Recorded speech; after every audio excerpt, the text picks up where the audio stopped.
קוראים לי יהודה, בחור פשוט משיעור א', לומד, משחק, בחור רגיל לכל דבר ועניין, אך בימים האחרונים משהו פשוט מטריד אותי.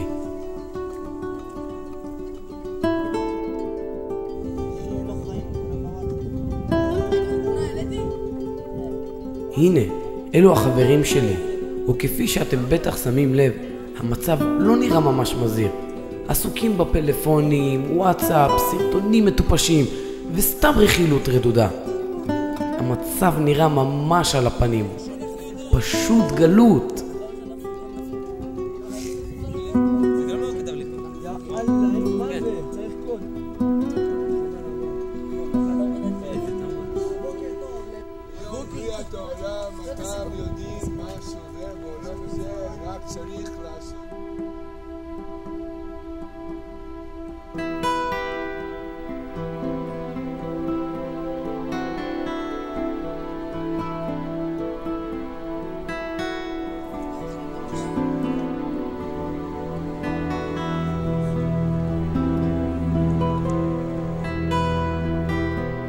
וזה עוד לא הכל.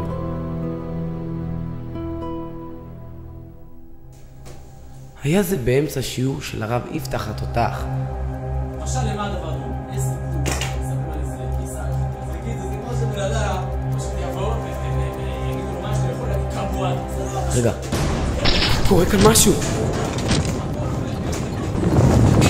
רעידת אדמה! שיעור! אימא'לה! זה פחד!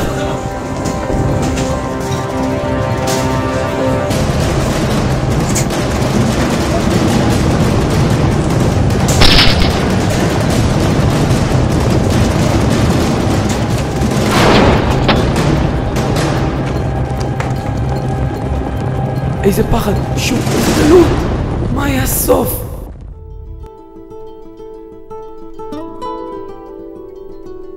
ואם לזה אתם קוראים גלות, מה תגידו כשתראו את זה?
גלות הרוח.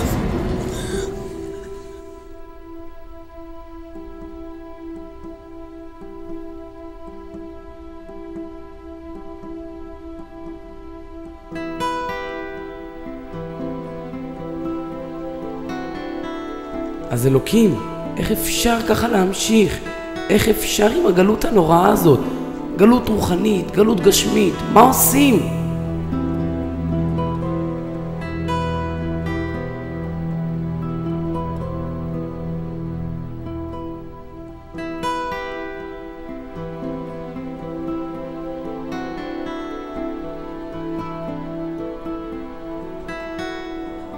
יהודה, תסתכל, תקשיב. הרי הרבי אומר במפורש שצריך רק לפקוח את העיניים, לראות שהגאולה מתחילה ונמצאת כבר כאן ועכשיו. מה? לפקוח את העיניים? לראות גאולה? אני לא יודע מי אתה, אבל אולי לא ראית מה שעברתי וחוויתי. מה שעבר עליך? מה שחווית? כנראה שבאמת לא הסתכלת בעיניים של גאולה. אני סומך עליך שתמצא את הדרך לפקוח את העיניים.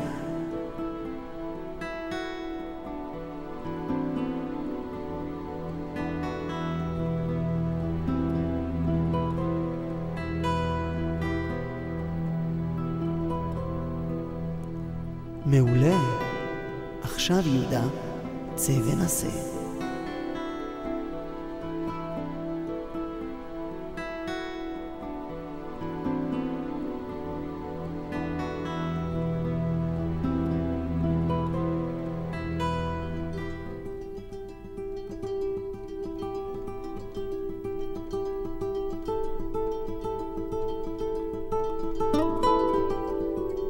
וואו, קשה לי להסביר ולתאר במילים, אך משהו כאן נראה שונה ואחרת לגמרי. מעניין לראות איך זה עובד. אני כבר יודע לאן צריך ללכת.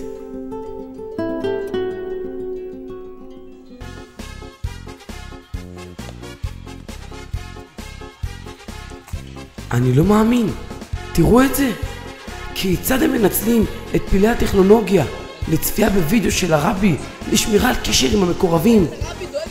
פשוט גאולה. דובי מת, זוכרים את דוד, האום הודוש? אמרתי לו שישים תפילין, שלחתי את התמונה שלו עם תפילין. הוא הניח לחבר שלו בבוסטון.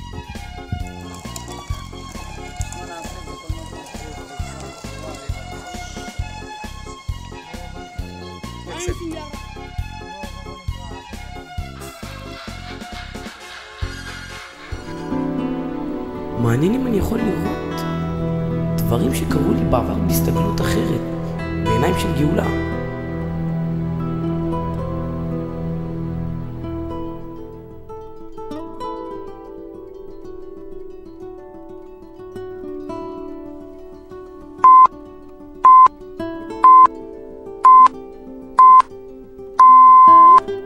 כל ישראל מירושלים, שלום רב. השעה 1 והנה החדשות ועיקרן תחילה. רעידת אדמה בעוצמה של 5 בסולם ריכטר הורגשה ברגעים אלה ברחבי הארץ. אין נפגעים ואין נזק.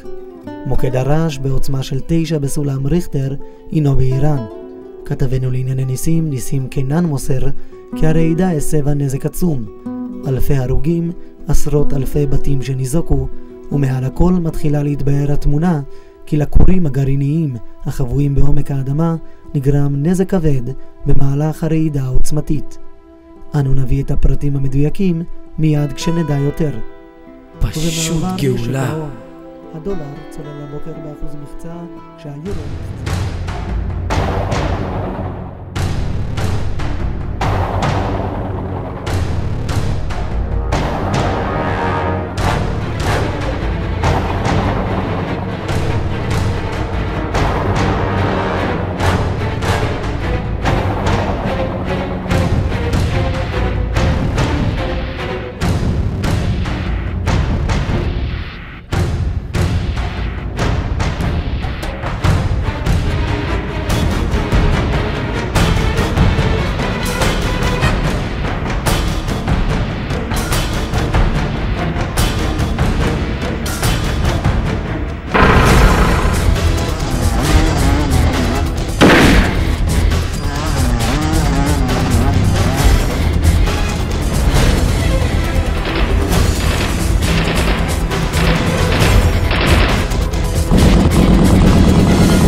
ערבים, מחבלים, זה כל כך גלות. סחתי מצרים במצרים. מדהים איך הערבים מנצלים את כל הכוחות שלהם כדי להילחם אחד בשני, במקום להפנות את הנשק אלינו, היהודים.